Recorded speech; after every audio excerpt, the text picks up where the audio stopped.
Le Premier ministre Abiy a reçu le président de l'Union des Comoros, Azali Assoumani.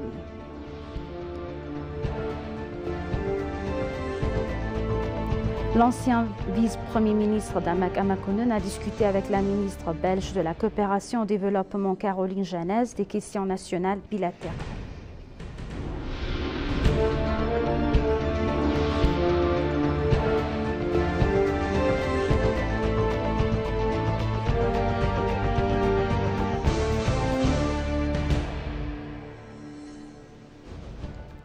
Bienvenue chers téléspectateurs, c'est Aline Tebaro avec le journal du 8 février 2024.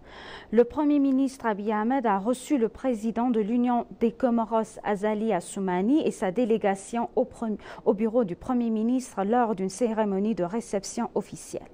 Les deux délégations ont discuté de la vision commune du développement, de la coopération et du respect lors de la discussion bilatérale. Le Premier ministre Abiy a salué le leadership exemplaire dont a fait preuve le président Azali Assoumani en tant que président de l'Union africaine. De ce point de vue, sous sa direction, l'Union a pu entrer dans le groupe des 20.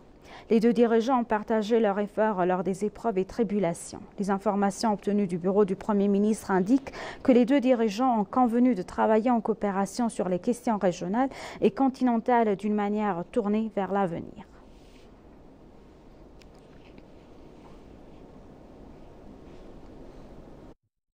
L'ancien vice-premier ministre et ministre des Affaires étrangères Damak Amakonnen a discuté avec la ministre belge de la coopération au développement Caroline Janez des questions nationales bilatérales. Au cours de leur entretien, Damak, qui a apprécié la visite du ministre en Éthiopie, a félicité la Belgique pour être devenue présidente du Conseil de l'Union européenne. Il a souligné que les relations bilatérales et la coopération au développement devraient être renforcées dans les domaines de l'éducation, de la santé et du développement des ressources humaines. Il a également expliqué l'engagement du gouvernement en faveur de la consultation nationale, du processus de justice transitionnelle et de la mise en œuvre de l'accord de paix de Pretoria. Il a également mentionné les effets du climat au cours de leur discussion, a mentionné les efforts du gouvernement éthiopien à cet égard et ont expliqué la nécessité d'efforts coordonnés. En ce qui concerne les questions régionales, il a souligné que l'Éthiopie s'efforce d'assurer la sécurité commune et la coopération économique régionale. Caroline Janez a pour sa part déclaré que la coopération entre les deux pays devrait être renforcée selon les informations du ministère des Affaires étrangères. Elle a confirmé que le gouvernement belge apporterait une aide humanitaire à l'Éthiopie.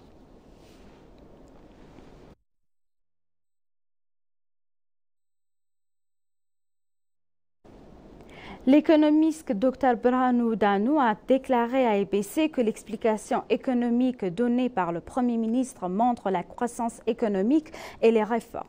L'expert a rappelé que de vastes questions liées à l'économie du pays avaient été soulevées lors du forum. Il a expliqué que les questions liées à trois principaux secteurs économiques, l'industrie, les services et l'agriculture, sont incluses. L'expert a souligné qu'il était capable de comprendre les améliorations économiques évoquées par le Premier ministre en Éthiopie. Dr Birhanu a déclaré que même si la macroéconomie a montré des progrès, cela ne signifie pas qu'il n'y a pas de problème. Il a souligné qu'il a été entendu que dans l'explication que divers travaux ont été réalisés pour parvenir à une croissance économique proportionnée à la population. Ainsi, le travail accompli par le gouvernement pour contrôler la circulation de la monnaie et améliorer les dépenses et les recettes.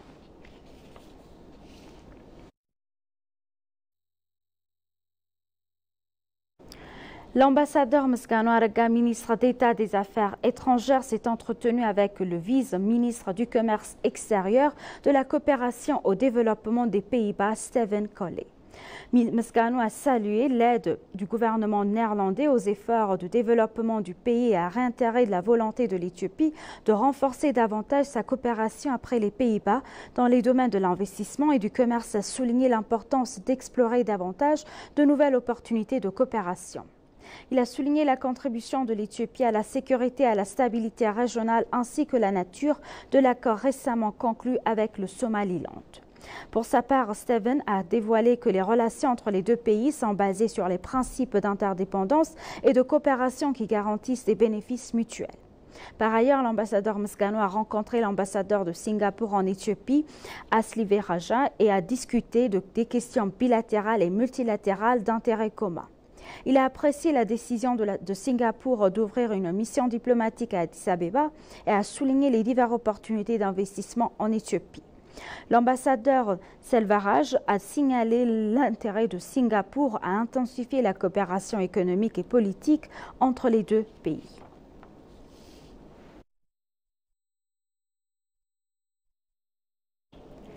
L'Éthiopie poursuivra ses efforts pour assurer la paix et la stabilité dans la région en coopération avec ses voisins, selon le ministre de la Paix, Ben Alpha Andualem. Le ministre de la Paix, Ben Alpha Andualem, a dit à l'ENA que la Corne de l'Afrique est une région unique avec de nombreuses opportunités et défis. Il a ajouté que l'Éthiopie crée une coopération solide avec d'autres pays de la région en termes de gouvernement, à gouvernement de peuple à peuple, de commerce et d'infrastructures. Il a souligné qu'elle dépense ses revenus et ses dépenses via les ports des pays voisins et que d'un autre côté, ses voisins tirent de grands avantages économiques de l'Éthiopie. Il a également dévoilé que la diplomatie politique, économique et culturelle est forte et qu'il existe des activités terroristes et conflictuelles qui entravent le progrès du développement et de la paix dans la région. Les activités d'Al-Shabaab en Somalie constituent une menace pour la sécurité de l'Éthiopie et d'autres pays d'Afrique de l'Est. Elles doivent donc être contrées à agir ensemble, a-t-il révélé. Il a mentionné que l'Éthiopie a l'expérience de la résolution pacifique de conflits occasionnels du côté ouest de la frontière et a déclaré qu'elle travaillerait dur pour rendre la paix permanente.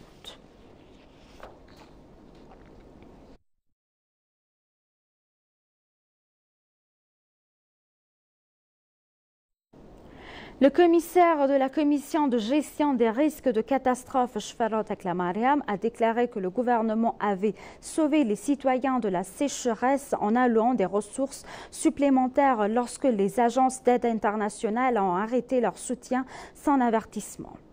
Le Premier ministre Abiy Ahmed a discuté des questions liées à la sécheresse et à l'aide humanitaire tout en répondant et en expliquant les questions soulevées par les membres de la Chambre des représentants lors de la 14e réunion ordinaire de la Chambre des représentants. Le Premier ministre a évoqué la survenue de sécheresse dans certaines zones des États du Tigray, d'Amara et d'Oromia. Selon Shfarot Eklamariam, commissaire chargé de la gestion des risques de catastrophe, le gouvernement fournit une aide humanitaire immédiate et une réponse coordonnée à la sécheresse. Les organisations qui fournissent de l'aide humanitaire ont déclaré que plus de 70% de leur aide a été couverte par la capacité du gouvernement en raison d'un ralentissement de leur réponse humanitaire au cours de la dernière année.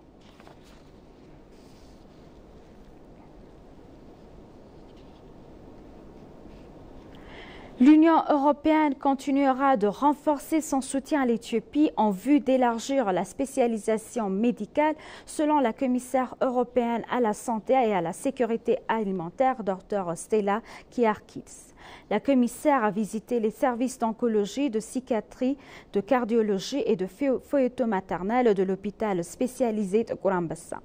À l'occasion, l'ancienne ministre de la Santé, Liat Adessa, a déclaré que la visite a fait partie de l'initiative européenne conjointe visant à renforcer la spécialisation médicale en Éthiopie qui a été mise en œuvre de 2023 à 2025. Selon elle, le projet a été mis en œuvre des 9 universités dans l'hôpital spécialisé de Grand-Bassin. Elle a également reconnu les partenaires et a exprimé son espoir que la visite permettra de renforcer la coopération et de se diversifier au niveau suivant des domaines de partenariat. La commissaire européenne à la santé et à la sécurité alimentaire, Dr Stella, a déclaré pour sa part que l'Union européenne étendait son soutien pour améliorer le traitement du cancer, la santé mentale et la santé maternelle, entre autres. Selon elle, l'Union européenne poursuivra son soutien en matière de formation et d'équipement médical, entre autres.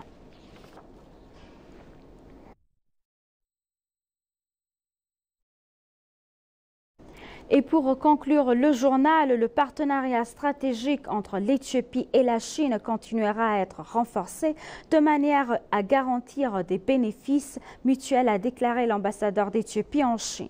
Dans un entretien exclusif avec l'ENA, l'ambassadeur Tafarra Darbo a déclaré que l'Éthiopie et la Chine sont des pays qui entretiennent un partenariat stratégique global et immuable dans des domaines multiformes. Les deux pays ont établi une coopération solide dans les domaines économiques, politiques, sociaux et diplomatiques, a-t-il ajouté. Selon lui, les relations entre les deux pays ne cessent ne cesse de se développer, notamment dans le domaine de la diplomatie économique, et la Chine réalise de gros investissements en Éthiopie. De nombreux investisseurs chinois viennent régulièrement en Éthiopie pour investir directement à l'étranger et obtenir des licences d'investissement, a-t-il révélé. En outre, l'ambassadeur a souligné que l'ambassade d'Éthiopie en Chine encourage et soutient les investisseurs chinois à s'engager dans divers secteurs en promouvant des options d'investissement et les conditions favorables dans le pays.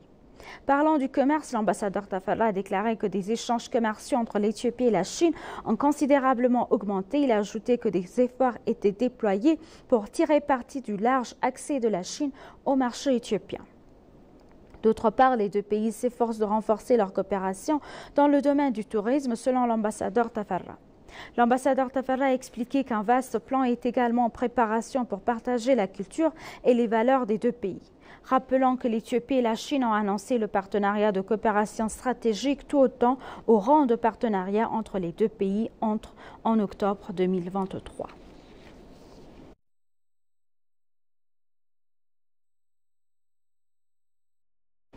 Chers téléspectateurs, nous vous rappelons les titres principaux. Le Premier ministre Abiy a reçu le président de l'Union des Comoros, Azali Assoumani.